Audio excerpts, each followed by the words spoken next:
So the presentation is about the central disc prolapse. So let's start with the history. So he was a 34-year-old male patient. He was having acute onset back pain and severe right leg pain since last 5 to 6 days. So he was having perineal numbness as well as the ball bladder involvement. Right TA was weak. So if you look at the sagittal images, there is a massive disc prolapse, massive extruded disc prolapse, which is pushing the dura literally dorsally. And if you look at the third image, there is also a global disc prolapse in the center as well. So this is the axial images where you can see there is a central global disc bulge with the right-sided annular tear, and there is a huge central disc prolapse which is more towards the left side. If you give closer attention to the details, and if you use the zoom-in technique, you can see here the extruded fragment is not soft. The extruded fragment is hard, whereas the global disc bulge which is in the center is soft.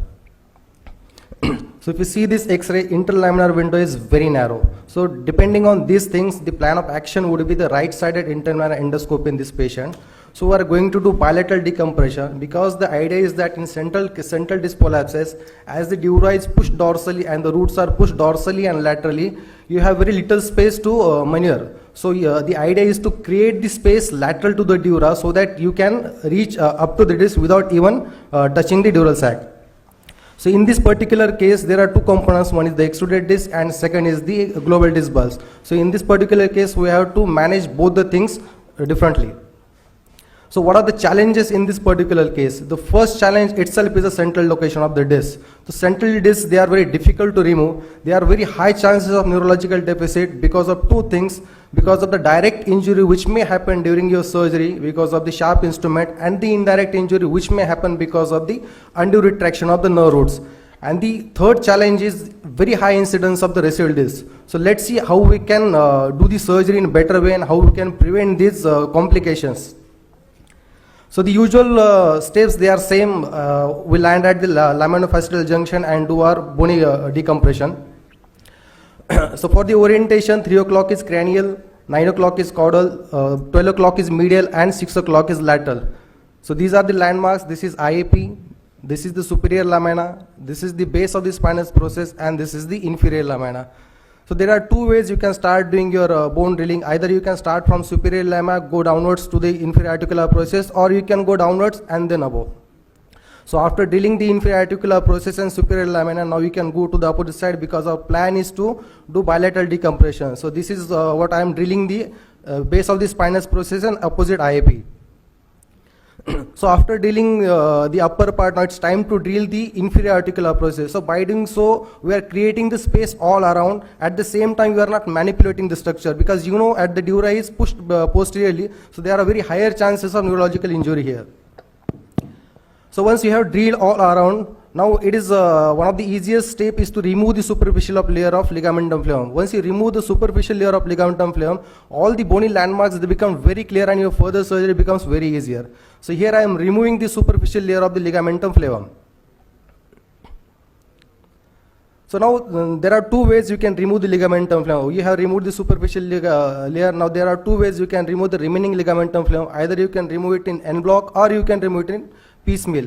In this particular case, I don't want to go from the center, so I decided to do the piecemeal ligamentum flavum removal from the shoulder area. So shoulder area is a virgin area where there are no neurological structures. So in this particular case, you can start removing the ligamentum flavum from the shoulder area and then come down in the lateral recess. The remaining ligamentum flavum, you should use smaller diameter instruments or less traumatic instruments like the tube sheath punch. You can remove the entire flavum with this instrument without any damage. So this is what we are removing the ligamentum flavum in the lateral recess. You can already see the lateral border of the thecal sac here. Even at this stage also, we haven't even retracted the dural sac medially. So after doing the bony decompression and flavum removal on one side, now it's time to do the bony decompression on the other side. This is what I am doing, contralateral decompression and removing the ligamentum flavum from the contralateral side. Again, at this stage also, we haven't manipulated dura yet. So now you can see I'm just moving my dissector and trying to retract the dura medially, but it becomes very difficult because of the huge underlying disc fragment lying there. So there are two ways.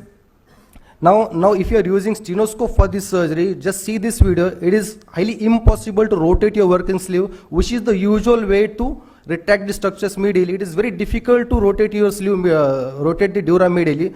So in this case, what I would recommend to debulk your disc material first and then try to manipulate the dura. So there are two ways how you can debulk the disc material. First, you can use this type of the nerve hook retractor, which you can put inside and use instruments on the other side. What personally I do in my cases is that I use the tip of instrument as a retractor. So this is the so this is the cutter which I am using. The blunt side which is retracting the neurostructure medially, and the sharp side is removing the doing the annulotomy. So you have to always remember the tip of sharp tip of the instrument should always be under vision. So after you have done the annulotomy, it's time to remove the disc fragments, even again without retraction of the cord, because you know there is a big structure lying underneath. So I am doing the discectomy here. I am removing the fragment, whichever possible I am going to remove it. So you can use this type of hook and to manipulate the disc fragment from medial to lateral. So what I personally do, once I remove the sufficient amount of disc material, once I debulk the disc material, I exchange the scope from Spinoscope to Discoscope. So there are two advantages of using Discoscope. The first advantage, the working sleeve is smaller, so the chances of neural injury due to retraction are less. And second, the angle of inclination, that is the angle of viewing, is more, that is 30 degree. So you can see beyond the midline with the help of the Discoscope. So now you can see after replacing the scope, I can easily rotate neurostructures medially and do the remainder of disc material. I can do discectomy here. So here I did the remaining discectomy has been done here. So you can see always in young patients, the disc fragments, they are not does not come in one piece. So always there are multiple disc fragments, and as we already seen on the MRI, the disc fragments were hard. Even you can see here the disc fragments are not soft, they are hard. So now we have tackled one thing, that is the excluded disc material. Now the second most important is we have to tackle the global disc bulge as well. So you know that if you don't remove that global disc bulge, patient will come to you with the recurrence of symptoms. So here I am removing the hard annular hump which is lying there towards the below the traversing nerve root as well as in the center. So in some cases, like in this case, the disc material was very huge, the sequestrated fragment was very huge, so I have to go from the axilla. For that you have to burr little bit of more inferior lamina. You can create little bit of space in the axilla, and with your smaller instrument you can go beyond the midline and remove the remaining fragments from there. So this is again one important step. As we already seen in the MRI, there were few soft fragments lying inside the disc, so it is also important to remove those fragments to prevent the recurrence. So in this particular case, there was a global disc prolapse. So you have to go to the opposite side and do the discectomy as well. You have to do annulotomy on the other side. So I have done annulotomy, contralateral annulotomy from the same incision. So this is sort of the final decompression. You can see here the cord is completely free. There is no disc lying underneath. You can see the opposite side also. It is also completely free. This is the post-operative MRI. Compared to the pre-operative MRI, I think it looks satisfactory. This is the axial MRI. There is no fragment lying there. So the contralateral as well as the ipsilateral decompression is adequate. No fragment. Even the global annular bulge has gone there. So this is one more case. Central disc prolapse. I did interlaminar endoscopy in this case. Huge central disc with literally a banana type of cord. This is immediate post-operative MRI, and this is MRI after 3 months. One more case, pre-operative MRI shows huge disc, central disc. Then again interlaminar endoscopy was done. This is immediate post-operative MRI, and this is MRI after 3 months. Thank you very much. Thank you. So Dr. Suresh from Malaysia wants to show an interesting case of